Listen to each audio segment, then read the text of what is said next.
We've been considering various ways to compute work integrals. Now let's look at a relatively easy case, the instance of an object moving under the influence of a constant force. And let's find the work done by that constant force on an object as it moves along some path. So here I've got a map of an object moving through the xy plane along this curved black path here. And I've got some displacement vectors indicated at a few different points, little infinitesimal displacement vectors, drs. The sum, the infinite sum of all those infinitesimal displacements dr along this path from initial position r1, given by these initial x, y, and z coordinates, to final position r2, given by these final x, y, and z coordinates. The sum of all those displacements is equal to the total displacement delta r.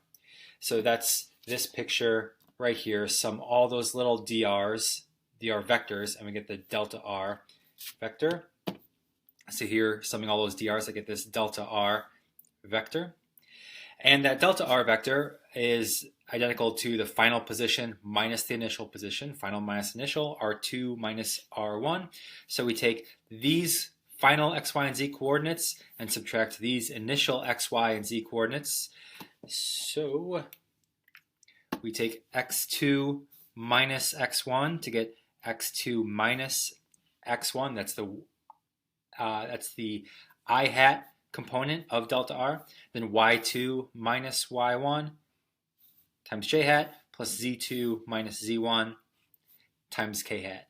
And we find that the components of delta r are delta x, delta y, and delta z.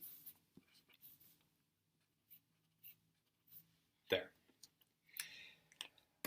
Okay, if then the force is constant along that path, and a perfect example would be, say, the force due to gravity. We've got sort of a projectile-looking parabolic path here. This object could be moving subject to the constant force of gravity, pointing in the negative j hat direction.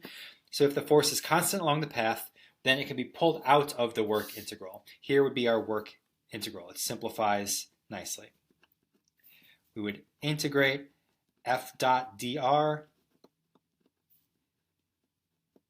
along that path. But if the force is constant, if it's the same force vector at every point on that path, then we can pull it out of the integral and get f dot the integral of the drs along that path. So we're adding up all the dr vectors, and that is going to give us delta r, this vector right here. So here we're adding up the dr vectors, not their magnitudes. The path length L is what we would get from adding up the magnitudes of the drs. That would be the length of that green line there. That length there would be L, summing up all the path lengths. That's not what we're doing here. Here we're doing this, summing up the drs to get delta r. So this becomes f dot delta r, that displacement, final position minus initial position. And we've got the components of delta r. And so we can write this in terms of, we can express our dot product as the sum of the products of the components. So fx times the x component of delta r, which is delta x, plus fy times the y component of delta r, which is delta y, plus fz times the z component of delta r, which is delta z. And there we go. We've got this handy expression in the case of a constant force. We've handled the integral. There's no integration to do.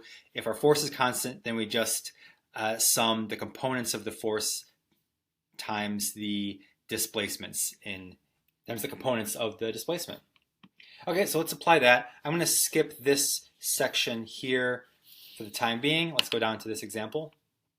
A box of mass m is pulled along a frictionless horizontal surface by a rope with tension Ft, making an angle theta with the horizontal. So here's our box on the surface being pulled to the right by rope at that angle. Find an expression for the work done on the box by tension as the box slides a distance delta x. So the work done by tension. We can put a subscript t there to indicate which force we are considering. So the work done by tension will be the integral of the force of tension dotted with dr along that path as the box is pulled to the right. Okay, tension is constant along that path, and so we can replace our integral with this expression right here. So this is exactly when we would use that expression. We have a constant force along a path. So this becomes Ftx delta x plus Fty delta y plus Ftz delta z. That's the result of our integral. And we get some nice simplification here. The box is only moving in the x direction, so there is no delta y. That's 0. It's not moving in the z direction either, so there is no delta z. Furthermore, there's not even an Ftz, because tension can be broken up into its x and y components, Ftx and Fty, those two legs of that triangle. So there is no Ftz. Two reasons why that last term disappears. So we're just left with Ftx times delta x. So that would be the magnitude of the force of tension times the cosine of that angle theta times delta x. And that expression would give us the work done by tension as the box moves that distance. Note that it depends on the strength of the tension, the angle as well, and the displacement. So the more vertical the tension is, the smaller cos theta is, the less, the more vertical the rope is, the less parallel it is to your displacement, and so the less strongly it would be supporting the displacement. So the less work it would be doing if the angle were big. Of course, if the angle were 90 degrees, tension would be doing 0 work as the box drifted to the right. And it would be doing maximum work if it was parallel to the displacement. If the rope were pulling straight to the right, angle would be 0, cosine 0 would be 1, maximizing the work done by that tension. All right, now in the next example, I want to make a specific point. This is constructed here to convey a property of work integrals that might not be obvious at first. So we have a box of mass m sliding a distance d down a frictionless ramp tilted at angle theta above the horizontal. I'm drawing the ramp twice. Using tilted axes, find the work done on the box by the normal force and the work done on the box by gravity, and then using untilted axes, find the same things. All right, so we're finding the work done by two different forces. So those would be two different calculations. Each force could be doing work as the box moves. We could compute those works separately, but we're also going to do it twice from two different perspectives.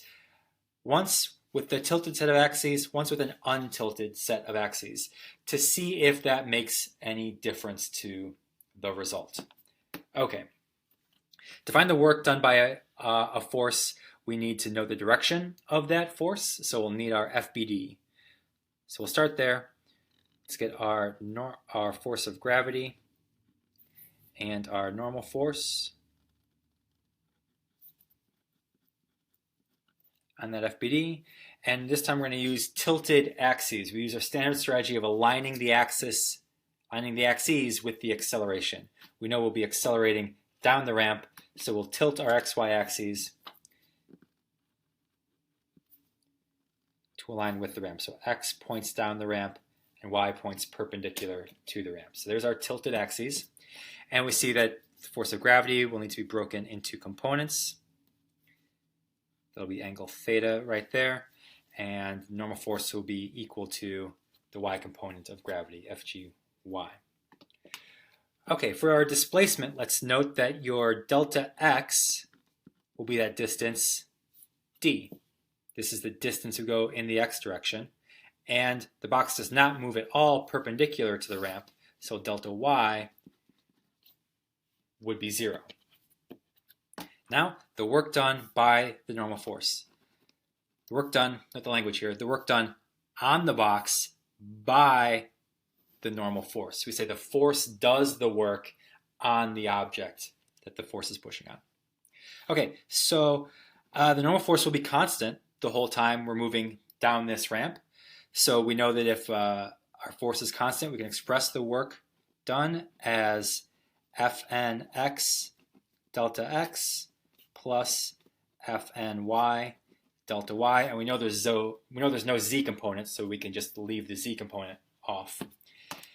And here our delta y is 0, so we can examine these two terms here and see which terms are 0, which terms disappear. Delta y is 0. But furthermore, our normal force only points in the y direction. There is no x component to that normal force, so Fnx there is 0. So when you write out an expression like this with terms to find the work done by a force, you can check for terms that are 0. And in this case, it's both of them. So apparently, no work is done by the normal force as the box slides down the ramp. And we can understand exactly why that is. Normal force points that way, and our displacement is this way. What's the angle between them? 90 degrees. They're perpendicular. 0 work is done by a force that's perpendicular to the displacement. Normal force doing no work as the box slides. How about gravity? The work done by gravity. Gravity is also constant as the box moves along that path. So we can write Fgx times delta x plus Fgy times delta y. As before, delta y is 0. There's no displacement in the y direction. And these terms, however, are not 0. Fgx we can express as mg sine theta. That's the x component of gravity, mg sine theta. And then delta x is that distance d. That distance d.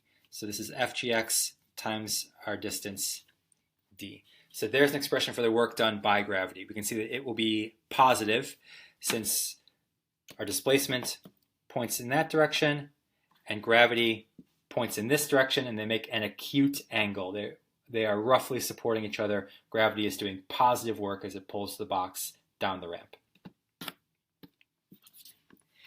Okay. So the net work would be the sums of the works done by all the forces. So if we want the net work, we would take the work done by the normal force plus the work done by gravity. So mg sine theta d plus 0, that'd be the total work done by all the forces as the box slid down the ramp. All right, so we're done with that calculation. But now I want to redo that calculation from a different perspective to make a point. We're going to redo it using untilted axes instead. So let's redraw our free body diagram. Put in that force of gravity. Put in that normal force. And this time, xy axes that are not tilted. So x horizontal, positive x pointing to the left, y vertical pointing straight up. And so this time we can see that your displacement vector is not aligned with our axes. So the displacement will actually need to be broken up into components. Our displacement has a leg here that would be our delta x, and a leg here that would be our delta y. Our displacement's straight to the left and our displacement straight down. Looking at the geometry, we can see that delta x equals d cosine theta and delta y equals negative d sine theta. We moved in the negative y direction. Okay, so different axes, different displacements, different components to our displacement. As for the forces, we see our force of gravity is aligned with the y-axis, but this time our normal force is not aligned with either axis, so the normal force will need to be broken into components. Break that up into components with a leg parallel to each of our axes, a leg parallel to the y-axis, and a leg parallel to the x-axis. We can see that this angle is congruent to our ramp angle there, so that's theta. So we have Fn y, that leg, and Fn x, that leg. All right. With that set up, let's compute the works done by these two forces again. The work done on the box by the normal force. So Wn will be Fn x delta x plus Fn y delta y. Check for anything that's 0, delta x and delta y, neither is 0, and Fn x and Fn y, neither is 0. Okay, so no simplification this time. I'll have to write this all out. Let's see, I might need more room here. I'll write it underneath. Fn x, we can see will be Fn sine theta to get this little leg there. So Fn sine theta, that's Fn x. Our delta x is d cos theta. That's our delta x. Now plus Fn y looks like Fn cos theta. And our delta y is negative d sine theta. Our delta y was negative. We moved in the negative y direction. And by inspection on these two terms, we've got Fn times d times sine theta times cos theta. And here we have Fn times d times sine theta times cos theta, but it's negative. The terms are equal and opposite. They cancel perfectly. We conclude that the work done by the normal force is 0 from either point of view. The work done by the normal force did not depend on our choice of axes. That's the point that I'm making with this example. Let's check on the work done by gravity. Work done by gravity, it's a constant force along that path. So Fgx delta x plus Fgy delta y. Check to see if any terms are 0. Delta x and delta y are not 0, but Fgx is 0 here. Fg is only pointing in our y direction. So Fgx is 0. So that term drops out. Fgy then is negative mg. It's pointing in the negative y direction, so negative mg is our delta y. Sorry, negative mg is our Fgy, and our delta y is negative d sine theta.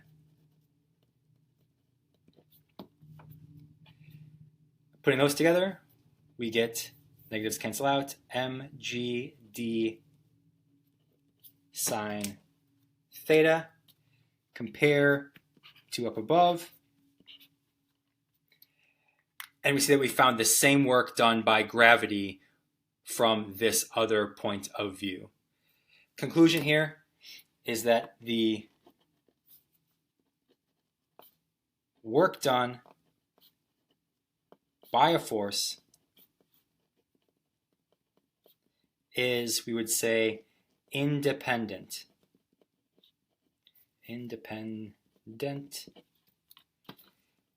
of your choice of axes.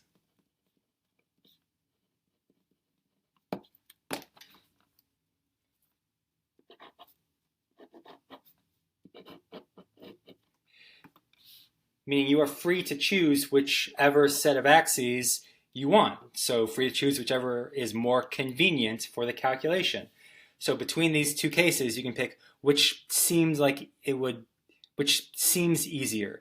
I don't know, so I guess if you pick your tilted axes, both those terms obviously disappear. If you have untilted axes, you would have to do some work to show that this sum disappears. That seems like a little more effort to me to do this than just to notice this. but that'll be situational. So it's up to you to examine the situation and figure out which choice of axes will simplify your work calculation. Knowing that the answer will not depend on your choice of axes. Zero work done by the normal force, either point of view, mg d sine theta done by the force of gravity from either point of view. Last thing I want to emphasize here is about that work done by the force of gravity. It came out to be positive. Even though our force of gravity pointed in the negative direction, our delta y also pointed in the negative direction. So they were both negative, but they were parallel to each other. That's what matters. The relative direction of those two vectors, force and displacement, determines whether the work is positive, negative, or zero. So the force was supporting the displacement. Therefore, gravity was doing positive work as the object moved down and moved downward. Okay.